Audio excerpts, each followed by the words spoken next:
आपके साथ राजेश कुमार। राजधानी रांची के धुरवा में झारखंड सरकार के मंत्रियों के लिए आलीशान बंगले तैयार किए जा रहे हैं।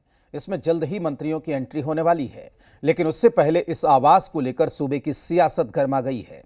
एक तरफ बीजेपी सरकार पर पैसों के दुरुपयोग का आरोप लगा रही है, तो सत्ता पक्ष बीजेपी को आईने में झांकने की नसीहत दे रही है।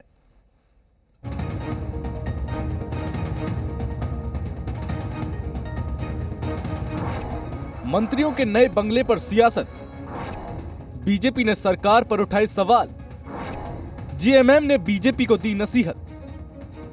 राजधानी रांची के धुरवा में करोड़ों की लागत से मंत्रियों के आवास का निर्माण किया जा रहा है।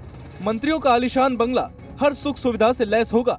एक तरफ जहां बंगले को अंतिम रूप दिया जा रहा है और सत्ताधारी दल गृह प्रवेश की तैयारी में है, लेकिन उससे पहले आवास में सियासत की एंट्री हो गई है। करोड़ों की लागत से मंत्रियों के हो रहे बंगला निर्माण पर सवाल उठाते हुए बीजेपी ने सत्ता पक्ष पर पैसे का दुरुपयोग करने का आरोप लगाया है। बीजेपी प्रवक्ता प्रदीप सिन्हा ने कहा कि सत्ता में आने से पहले आम लोगों के हित के लिए काम करने का वादा करने वाली सरकार सिर्फ मंत्रियों की सुख सुविधा देख रही है। देखिए, जब यह सरकार सत्ता में आई थी तो लोगों को भरोसा दिलाया था कि हम गरीबों के हित का काम करेंगे, लेकिन जिस तरह से विगत 3 वर्षों में मंत्रियों के सुख सुविधाओं को प्राथमिकता दी गई, आपने देखा होगा कि नई नई गाड़ियां उनको दी गई, महंगी गाड़ियां दी गई। मुख्यमंत्री ने स्वयं अपने लिए भी महंगी गाड़ियां खरीदी। अब जाके बंगला का भी निर्माण हो रहा है, जो कि पहले से ही रांची में उपलब्ध है मंत्रियों का आवास, और वो सुसज्जित आवास है। उसके अतिरिक्त जिस तरह से कोर कैपिटल एरिया में बनाने की पहल की गई है। मंत्रियों के बन रहे आवास पर जब सवाल उठा तो झारखंड मुक्ति मोर्चा ने बीजेपी को आईना देखने की नसीहत दे डाली। जेएमएम ने बीजेपी से सेंट्रल विस्टा प्रोजेक्ट के तहत 28,000 करोड़ के इस्तेमाल का सवाल पूछ डाला, तो वहीं 8,500 करोड़ के स्पेशल विमान को भी सवालों के कटघरे में खड़ा किया।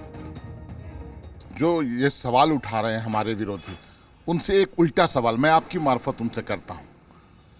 28,000 करोड़ रुपए का सेंट्रल विस्टा प्रोजेक्ट की क्या जरूरत थी कोरोना काल में, और जिस समय पूरे देश में राहत पहुंचाने की बात थी, उस वक्त ही योजना लागू हुआ, उसकी क्या जरूरत थी।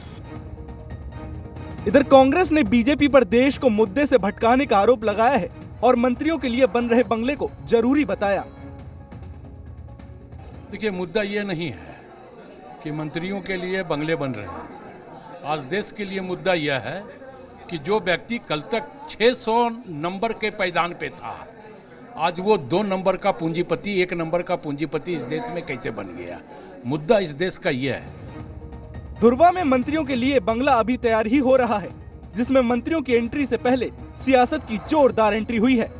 ब्यूरो रिपोर्ट, जी मीडिया।